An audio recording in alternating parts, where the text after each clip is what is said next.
Hello, how's everyone today? And welcome back to Just Talking Business. I am Stephanie Van Bark and I'm a small business owner. Today we are talking to a gentleman who I worked with many moons ago.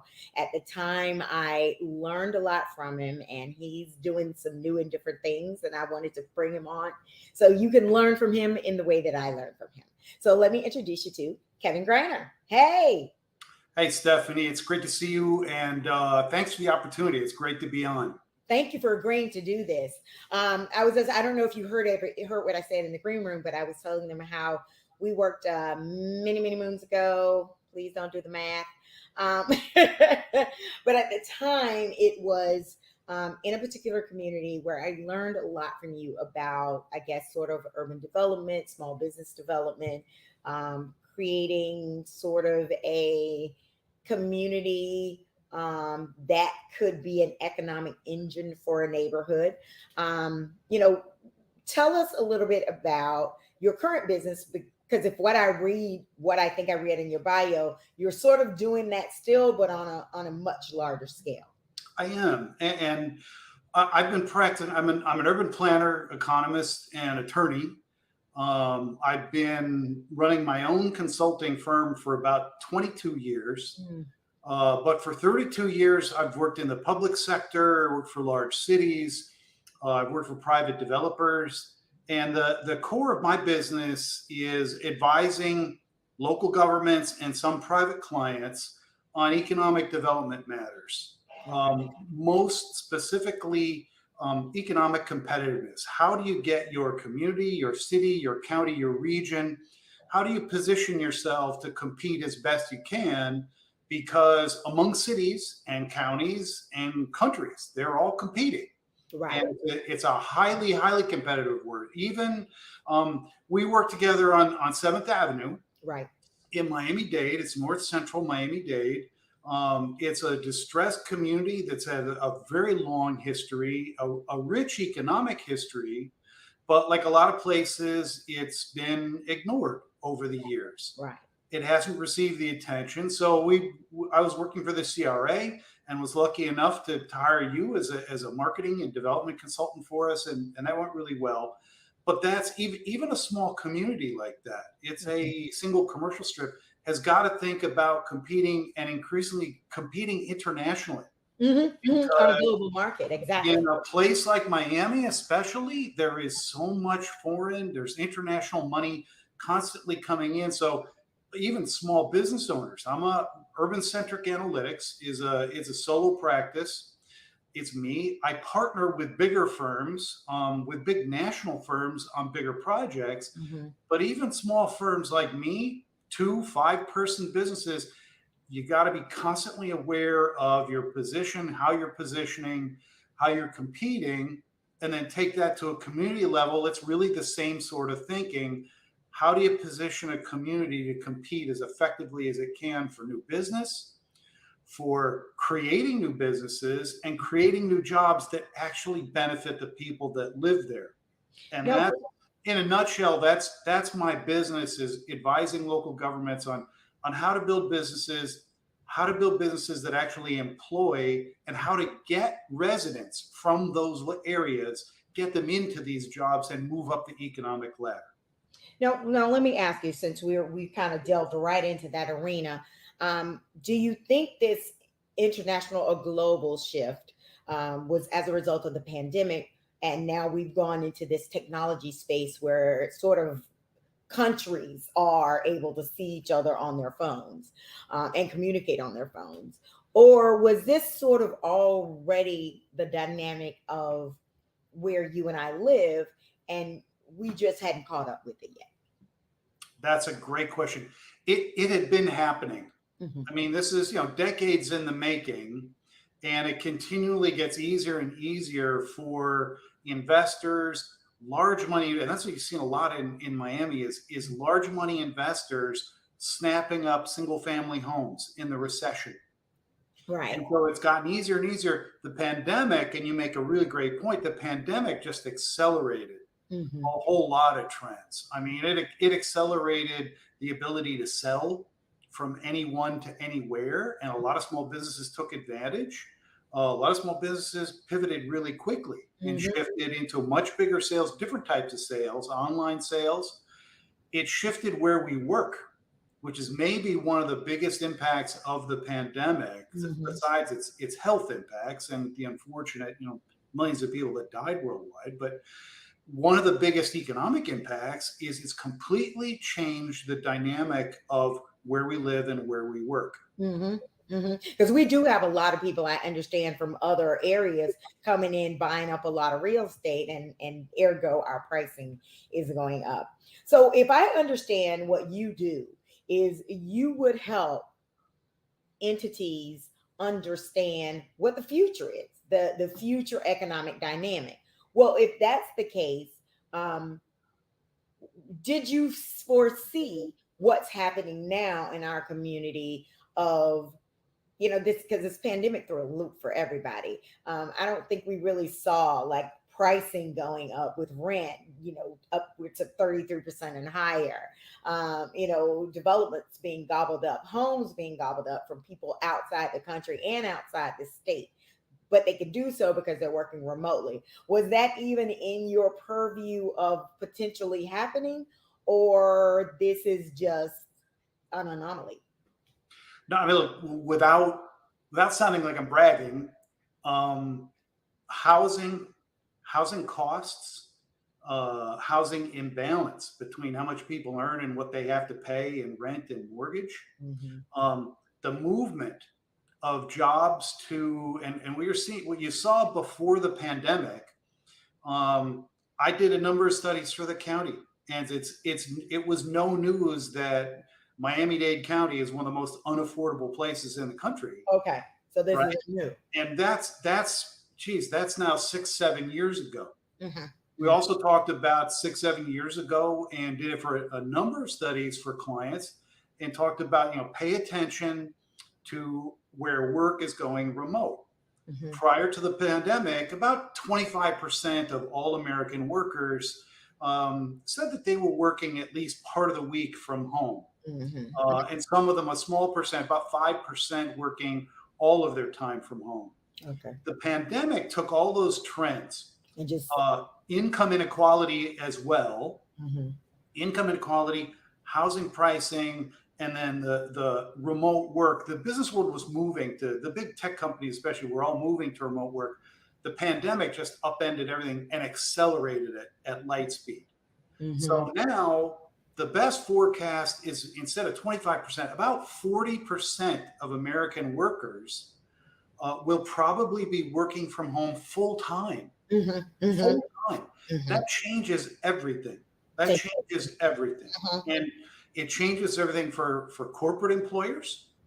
It's going to change our downtowns. Our downtowns really, if that trend sticks, and I think it will, because younger workers are demanding to work at home. Mm-hmm. They're trading salary and other things to be able to have the flexibility to work at home, Right. which I think is real interesting. It means, though, we're not going to have the need for big glass office towers as Right. much. Right. Right. So development is going to be impacted. It's Exactly. going to impact the office market. It's going to impact the way we design downtowns. The idea of the glass and steel canyon Mm-hmm. is going to be pretty old and tired pretty fast, Right. and it allows you to rethink downtowns in a real interesting way as new residential communities. So what Because about the co-working space? Do you think that can survive? co-working absolutely will survive and Okay. flourish. I think it's going to flourish Even two more. ways. Okay. Individuals like you and me with small businesses, it's a great option for us. Mm-hmm. Mm-hmm. It's to be able to work remotely and still have contact with others like-minded. The Right. other thing is big businesses, Microsoft, Facebook, all the big employers are looking to actually encourage, if they're not having workers work directly from from home, Mhm. what they're doing is encouraging them to work at co-working spaces closer to where they live. So Microsoft is out there leasing up entire chunks of floor space Oh, for interesting. co-working. So it's the co-working model is going to be here for a while. I mean, Okay. I think it's already been eating into the traditional office market. Right. For Absolutely. small businesses, I like what remote work, it's another competitive advantage that small businesses can take advantage of as well. It puts Absolutely. more on an equal footing with large employers. You don't necessarily have to make your next move upward. You don't necessarily to expand. You may not necessarily need to go into the risk and cost of office space. Absolutely. You know, Absolutely. I you agree can with that. hire people and they can be remote. Um, I think that's an amazing competitive advantage for small businesses. So it's Absolutely. something I hope we all learn to take advantage of. I feel like the pandemic did sort of level the playing field a bit. However, I will say, and you're probably very aware of this, during the pandemic, those who could not shift very quickly um, did not survive. So several small businesses had to close their doors. Some very surprising because there was maybe sort of perception that they were a lot more advanced than they were. So for me, I think it sort of put a highlight on the ecosystem that, um, to me, if you have to close your doors 2 weeks after we go into a pandemic, the ecosystem is really not supporting the health and growth of some small businesses. So I want to get your take on, if the ecosystem is getting it right, and what could be some ways we could do it better. I think I think the federal government got it partly right. I think the all of the federal aid that came to small businesses to keep people employed, despite if it really did have the inflationary impacts that we're seeing now, Mhm. it still was a really good thing. I think the federal government learned from the 2008 recession, Uh-huh. Mhm. and that you had to support Main Street. You couldn't just support Wall Street. And it worked. I think it kept a lot of businesses open. It carried a lot of people through. We lost a lot of small businesses. The anecdotal, we're just still figuring out what happened to the businesses that closed. Right. But a lot of people did find other work. A lot of people retooled and reopened as something else, Mhm. which I think is interesting. So Mhm. there's been, and the employment numbers are bearing that out. Employment numbers have been pretty good. Right. Costs going up hurt, but I think that so partly got it right on that. Locally, you're hitting on two of my biggest concerns. Small businesses, like local businesses, small businesses employing 5 people and under, Mhm. and new businesses started by people who live in the Miami-Dade area. Mhm. They account for 87% of all new jobs. Right. We're a particularly high small business engine. And Exactly. so it's businesses that are one already here, Mhm. and small businesses, especially 20 employees and below, now you're talking about 93% of all Mhm. new jobs. Mhm. So what concerns me is that in South Florida, all of the support and incentives that used to go to small businesses have been taken away over the last 8 years. Mhm. So that there are very few outside of the PPP money, which was one-time thing. We Right. don't have any permanent small business support.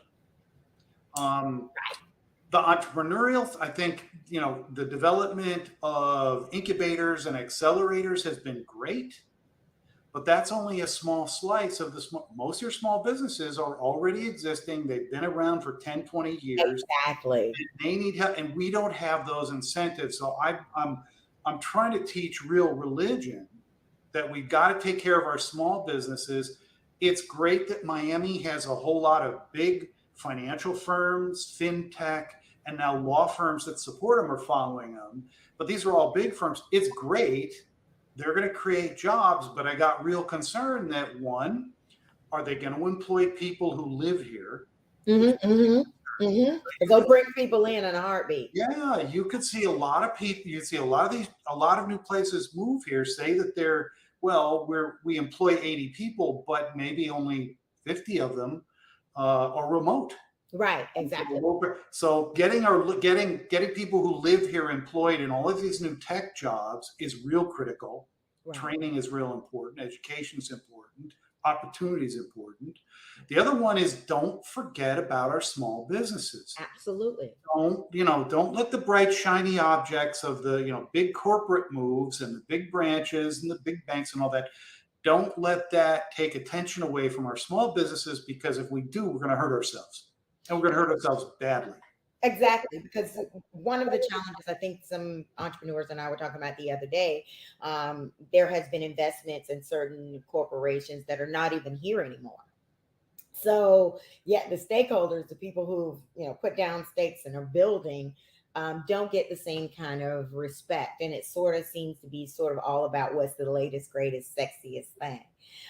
So what's next then? How do we repair that in a way where people see the need to repair it? I think there's been some movement. I think Citibank is putting up Yeah. $100 million. I think it was 10 or 15 cities, but they're investing in training, specifically high tech job training, which is a very good thing, and focusing on communities that have been left out of the conversation, which is a great thing. I do think there's going to have to be a private led business coalition that speaks to government leaders and reassures them that investing in small businesses I agree. and investing in people as well as place becomes a priority. Right. I look at the county. The county has roughly a $9 billion a year annual budget, and still doesn't really spend much on small business development, small business training. The big pieces of new programs have all come from the outside. So there's got to be, I think, better understanding from government leadership on how important this is. Right. The other thing is I think we're missing a gigantic opportunity. I'm really concerned. I lose sleep at night over climate change. Wow. This is the one. I mean, Miami's not going to exist in a very short term if we don't get on this. Right. So on the one side, it's an existential problem that we've got to deal with, and deal with really fast, and really generate gigantic, multi-billions of dollars of investment to start, reducing our carbon footprint, making the economy more resilient, building new infrastructure. That's not happening at all. Right. At all. It really isn't. And the other downside of that is we're missing a gigantic economic opportunity. Right. Exactly. We could be easily, if you installed photovoltaic panels on just say half of the houses, single family homes in Miami-Dade County, that can do it. That's probably $2 to $3 billion of new investment. Right. And it's private investment.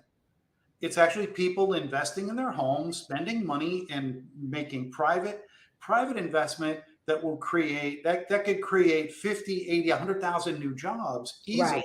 Right. Good paying jobs. Right. So by really accelerating and investment in photovoltaics, zero carbon energy efficiency, we could be creating tons of new jobs, and we could be creating them in North Central, South Dade, Overtown, places that have been left out of the conversation completely. We could be creating new jobs for people who haven't been able to move up the ladder. It's a great opportunity, but just it's not being grabbed onto the way it should be. But that's exactly my point. We sort of go after what's sexy. Everything right now is all into Bitcoin. Well, I don't know how many people in Overtown and 7th Avenue are into Bitcoin, enough to really for it to be a substantial change in their life situation and quality of life.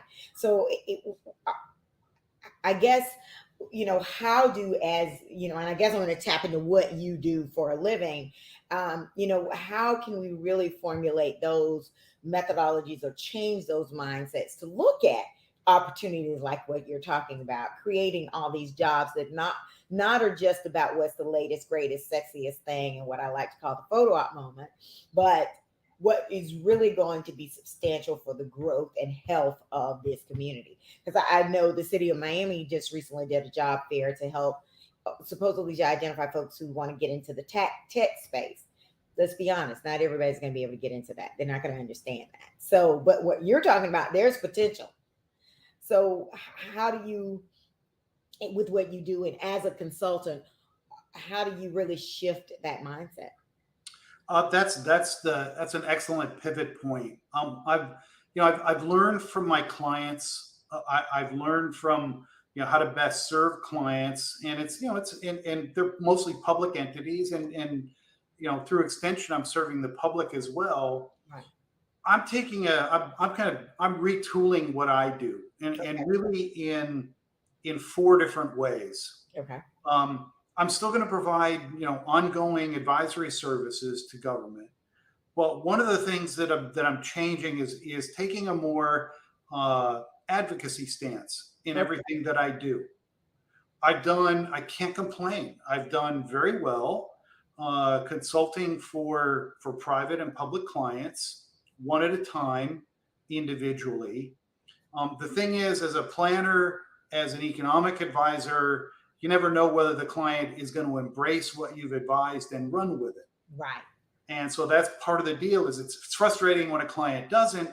And it's always a 50-50 game whether they're really going to embrace and run with it or not. So I'm moving in general more to advocating positions. Okay. Now, one of the things I'm doing is I'm actually changing so that people can understand more.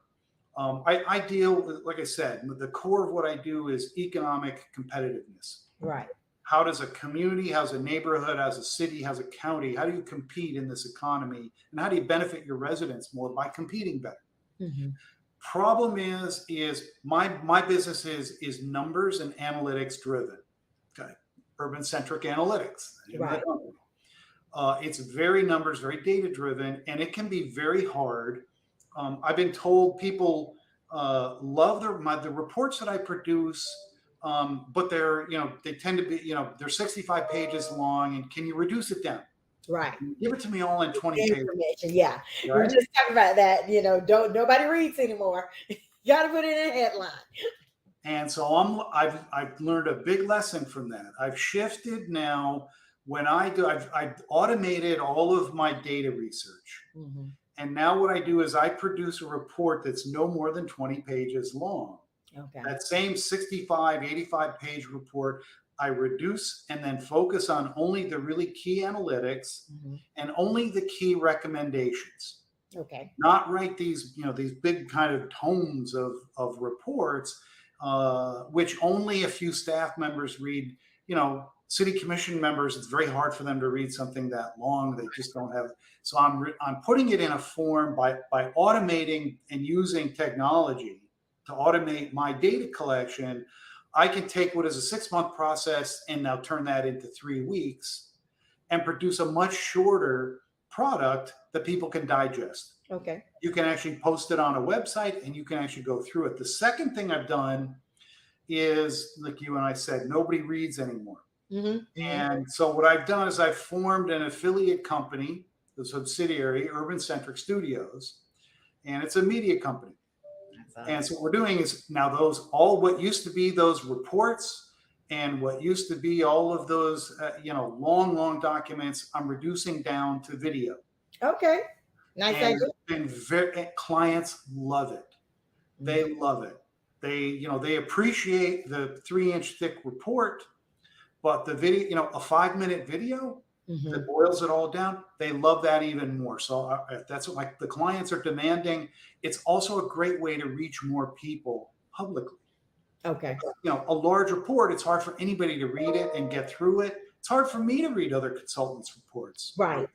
A 5 to 10 minute explainer video that boils it down, anybody can listen to that. You can multitask and listen. So now I'm really positioning the company to be able to reach more clients and more people in the public. Right. When we post something about solving, say a tech development strategy we recently did for the city of North Miami, Right. 5-minute video explains it all. And now we can reach many more people. Many more people will get it. So I see that as a way to reach a much bigger audience. I mean, also deliver information in a way that's much more digestible. So the Right. media company, we also do marketing. We do explains. We do multimedia products. We're really focused on boiling down complex issues into video. Mhm. What we're also doing with the video company is I'm going to be taking on broader issues, not necessarily solicited by a client, but just taking on an entire series of issues, and producing documentary video to Okay. explain those. So Okay. we hope to be in the near future a very robust documentary production company. Are you partnering with the production company, or do you have a production background? And that how you? I created the company with I have a partner who's a good videographer. Okay. All the equipment, high speed drones. We have acrobatic drone equipment, the best photographic, and so they're actually two youngsters who are very good young videographers. They have experience doing producing video for clients, but they want to get into the documentary space as well. So So we how formed new. how did you come to this idea, and when did you come to this idea? Huh. Starting when I was about 8 years old. Just part of it is that I'm a film freak. Oh, I've okay. always loved film, always loved movies, love a good documentary. Me too. So this combines a professional necessity with a personal passion. Okay. So Okay. it's my opportunity to get into documentary film, to get into filmmaking, but also deliver for clients a product that they really want and they can use much more effectively. Right. Right. So I'm serving both needs that way. Okay. It's also, like I said, we I really want to move the company into advocacy and broad scale education. Okay. So developing products that can get far, wide, and be easily digested, talking about complicated issues like the opportunities of green investment Mhm. and what kind of jobs and economic opportunity created by green energy, Okay. and also why we need to get into it. Um, Making tech investment, tech employment more equitable, Okay. those types of issues. How we develop housing strategies and why we have such a you know really critical housing industry problem. Addressing those issues and and advocating positions and sensible strategies to really start solving them. So Okay. really, it's almost like I'm inviting clients to take these ideas and run with them. Okay. So it's And showing reversing them visually yeah, what it's reversing the client consultant relationship, right. and I like that idea. The third thing that I'm interested in, it fits with the package as well, is like the problem with green investment right now. Um, there's been a lack of interest and inflation, unemployment, other issues that have pushed what used to be a critical public issue. All the polls and especially millennials, younger generation, identify climate change as most important. That's now drifted down towards the bottom. Mhm. Don't want to see our politicians move away from their focus on green energy, which needs to be a lot bigger and faster. Right. So I'm Absolutely. focusing on doing pilot projects that develop interesting tools to accelerate green investment, especially for homeowners. So, as an example, I'm doing a pilot project with the University of Miami that develops loan guarantees and loan assistance for moderate and low income families to invest in photovoltaics because And they're do what? Invest in what? invest in solar energy, Okay. Okay. rooftop Okay. solar, Okay. which it can save you a ton of money, but it's not easy putting together a loan to do it. So I'm working on developing financial tools to accelerate green investment. Okay. That's the third element. And the last is, and I've learned a little bit from you, Stephanie, as well, more than a little bit, um, to get the word out. I mean, my business for 32 years has been soliciting clients, Hopefully they hire me. And Hmm. it's been a kind of one-on-one relationship like that. Again, I'm gonna flip that relationship, and in about mid-September, I'm gonna be launching a newsletter, a Substack newsletter. Hopefully, over time, it will go subscription. But again, it's going to be addressing the most important issues facing urban communities across the country. Okay. And again, putting that out instead of waiting for clients to come to me, putting it out Right. and seeing who adopts these strategies, seeing who's out there and who's willing to take up on these good ideas. Right. Right. Right. So Right. I'm retooling the company to be much more outreach that way, Yeah. which kind of broadcast media. And I've watched what you've been doing over the years, Oh, cool. and others, and moving into more into the media space as a part of what I do. Is that the big announcement you had last week? Yeah, Okay. yeah. Cool. I All mean, right. look, stay tuned. www.urbancentric.com. We're going to be announcing the newsletter. We're rolling out with some products we finished with Urban Centric Studios, which is the media production company, and rolling that out sometime in September, Okay. Okay. and then going as fast as we can in terms of outreach. Yeah, yeah, yeah. I will say that media space is definitely where I was recently at a film festival conference, and that industry is really starting to flourish a lot, which is great, but it's also very competitive as well. So how have you done some assessment of the market, and you definitely have a specific niche that I feel could be a great area for you to tap into. Have you assessed the competitiveness in the market, or just kind of like the rest of us, kind of wing it until you figure it out how to where to maneuver? No, I think I'm cautious about these things. So my read of media documentary, not only has it gotten so much easier and cheaper Hmm. to produce all kinds of different issue oriented media, Hmm. but I still think it's a wide open space. I think it's a wide open space. I think it's really interesting. You look at nationally known, really good news broadcasters, Hmm. right?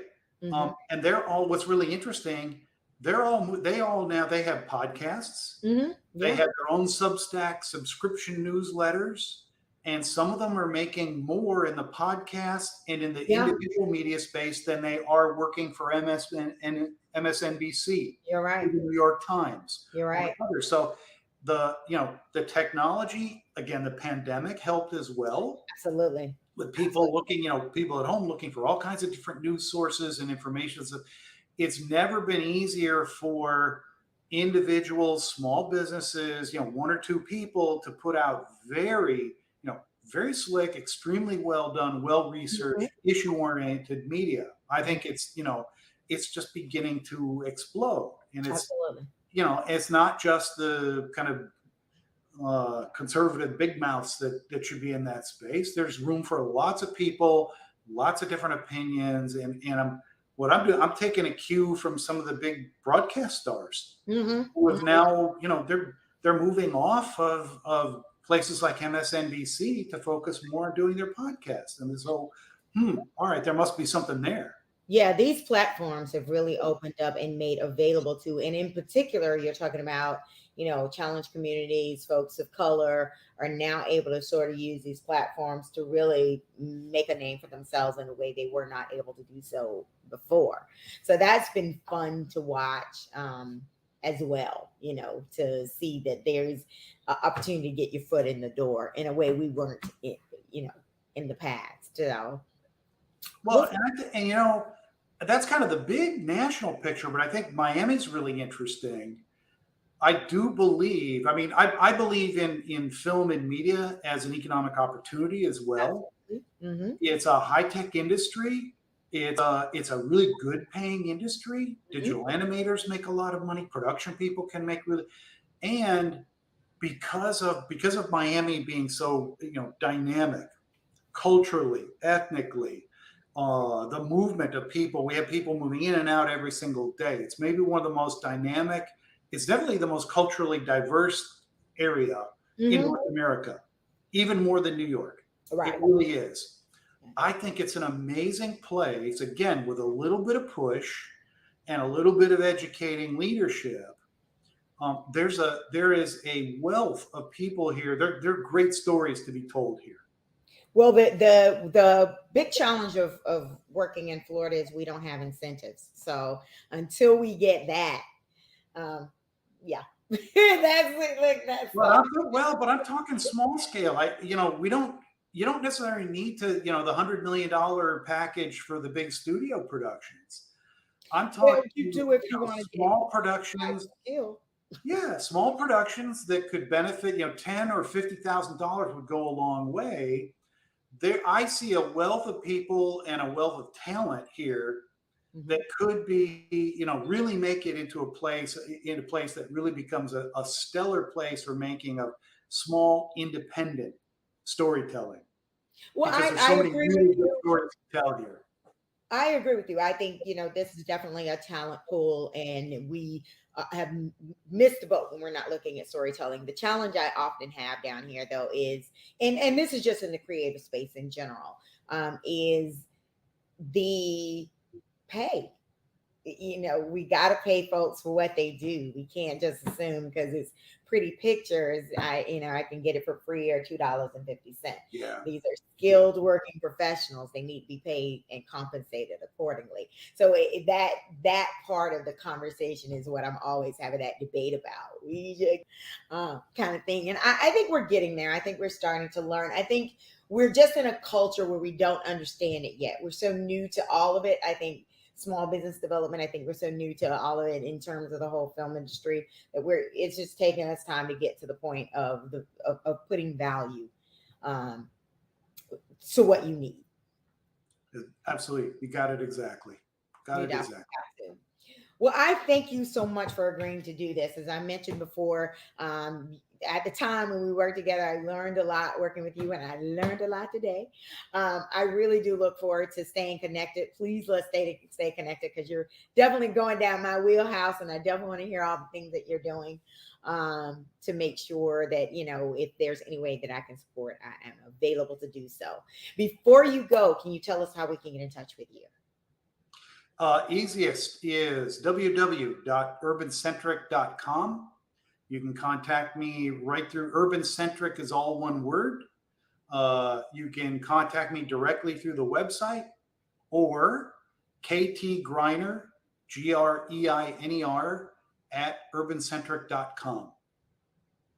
Thank Anytime, anywhere. And thank you so much for the opportunity, Stephanie. Yeah, let's stay very connected. This is really great. I love the forum, and I love the platform you're using here. It's great. Right? Isn't it Yeah. kind of cool? And cheap. Thank you again. Okay. Thanks, Steph. So, thank you everyone for tuning in once again. Again, I hope you got the wealth of information that I did, especially when you talk about the Miami ecosystem and where we are with small business. I knew he'd be an expert on that. So, thank you. I look forward to talking to you next time. Have a great day.